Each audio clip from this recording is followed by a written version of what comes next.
Welcome to Simple and Natural, the health food store in Wanstead High Street, East London. And once again, we're speaking with proprietor John Wishart. Hello, John.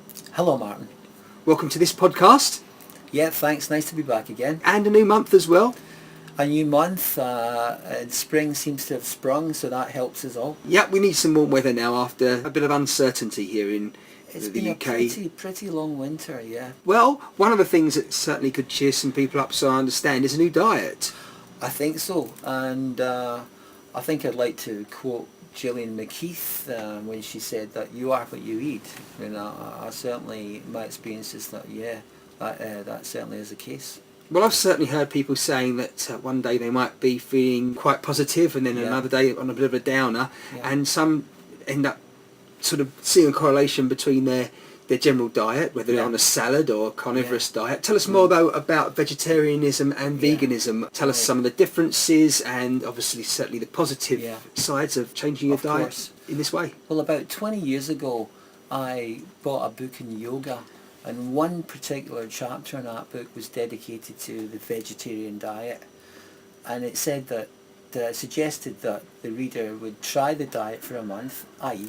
a simple vegetarian diet, and if he or she didn't feel an awful lot better at the end of that month, then by all means go back to eating meat. And so I tried the diet after a month, and I felt so much better. I felt so much lighter and less agitated, and so I recognised that the change had changed me emotionally and mentally as well in some way.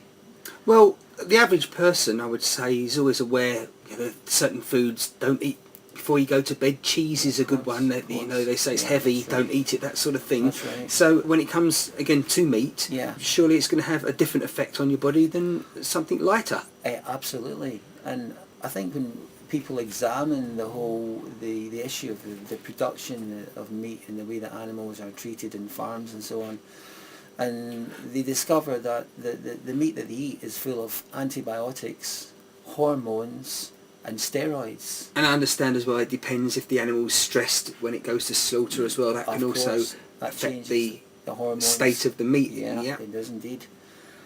And when we put these things into our body and we think specifically or especially of antibiotics, ultimately what happens is that we become resistant to the effect of antibiotics because already our own body has become adjusted and accustomed to them.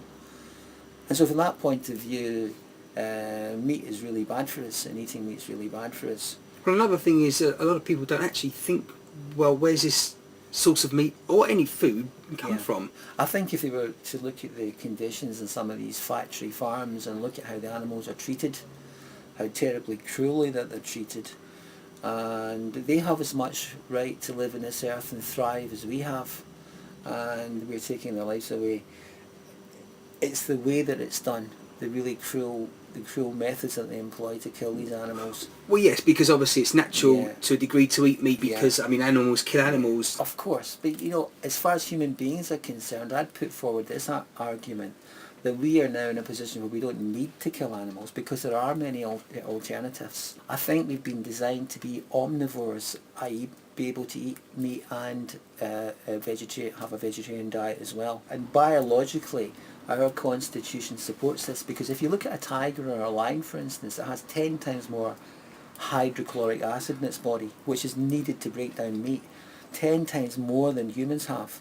And so for many humans, this meat stays in their body and their system for weeks and months. And I think we touched on that the last podcast there, Martin. Sometimes really fat people have up to 50 pounds of undigested meat and starch in their bodies. But if you put forward the issues about health alone, certainly people would surely be inclined to become vegetarian. Sure. If you look at the West, and particularly US and the United Kingdom, and if you look at the rates of heart disease and cancer in these countries compared with China, let's say, where they eat much less dairy, virtually none, and not as a fraction of the amount of meat that we do in this country. They've got about a 20th of the heart disease and cancer cases that we do in this country and in the United States. And so purely from the point of view of health, it makes a lot of sense to stop eating meat and stop taking dairy products. And just to focus on the issue of dairy products themselves are very mucus forming, and we as a species are the only species which actually drink another species' milk. No other, that's not known of amongst any other creature on this earth. It's quite unusual to be doing that. And as we get older, we find it's harder and harder to digest products which have dairy in them. And people often buy enzymes to help them do that job, like lactase enzyme. So from the point of view of health, it really makes sense to change our diets. Well, give us an example, please. Some of the changes that someone could make. Where do you start? I think ultimately, ideally, it would be better if we were all vegans. As simple as that. But we're not. And the process to becoming a vegan is a very gradual one, and I think people have to undergo that process step by step. And let's say, for instance, just cutting out dairy products initially, and look at the effect that has on your body, how you feel, how physically you look, and measure any improvement on that basis, and how emotionally you feel as well because of these changes. And that encourages you to take the next step, and so on. And so you go through this gradual process.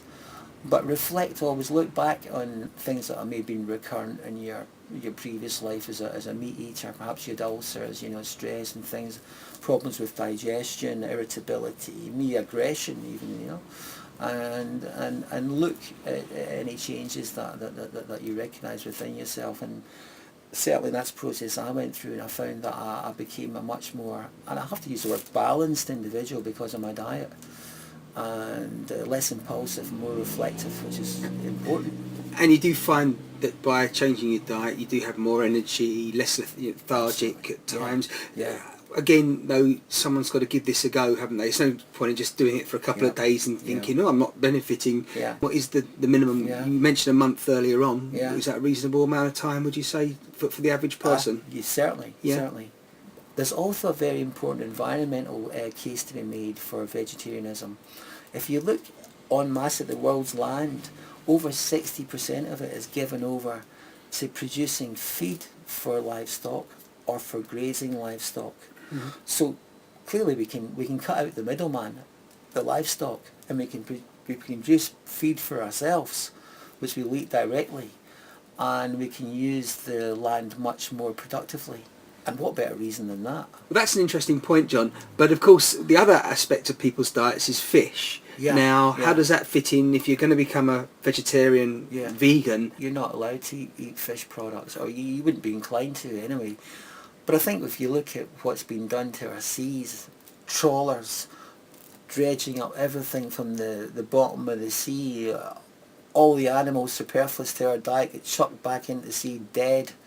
They've killed the seas, and anyone with a conscience would surely not want to eat fish. Sure, and I've heard myself, reports, water's pretty polluted these days. A lot goes back into the sea, and when it comes to plastics as well, and I see reports of how the fish themselves are actually changing now. The plastics are inside the fish, that is part of their diet effectively, and of course we then end up consuming, what was that, our rubbish. Right. I think these fish are full of heavy metals and plastics, and not to mention oil, which has been spewed into the ocean for years and years now.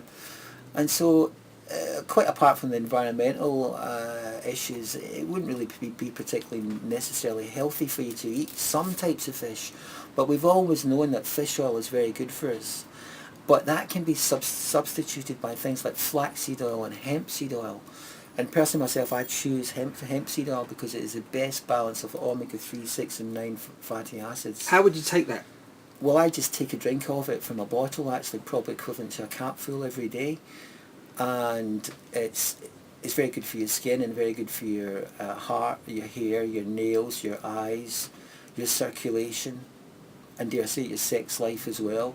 And so, extremely valuable thing in my diet. very valuable. And these are the things that we can use to substitute fish. Flaxseed oil, hemp seed oil, very, very, very good products. Well, that all sounds great, John, when it comes to the food side of your vegetarian or vegan diet. How about when it comes to drinks? We were talking earlier on about it's not a great idea to be drinking milk from other animals. Alternatives that are available? Yeah, well, there's a lot of alternatives available. You've got oat milk, soya milk, rice milk, hazelnut milk, almond milk, all these things. And these things can be enhanced with calcium and vitamins, which you'd expect to get from cow's milk. And so, yeah, there's a great many alternatives out there if people want to take the time and go and look for them. Well, as you say, people can certainly find out if they want to find out, and no better place to find out than High Street Wanstead at Simple and Natural. So, best thing to do is come down and have a chat with yourself, I guess, if they're interested and want to consider a better diet. Well, if people are interested in living longer, living more healthily, and living less stressful lives, there are many things that they can eat and drink which will help them in that along that road, you know. And so I would suggest, yeah, they do come along to the shop and have a quick chat with me. I'd be more than happy to talk with them. Yeah. Brilliant, John. We'll catch up with you before too long, I'm sure. I hope so, Martin. Next podcast will be coming out in a week or so, and I will look forward to that as well. We'll find another interesting topic to cover as well. As always, and of course we want people's comments as well, certainly. Yeah, absolutely. And the more feedback the better. And I'm sure that we will continue to try and refine and improve our podcast for you in the future. John, thanks very much as always. Thank you very much, Mark. It's been a great pleasure.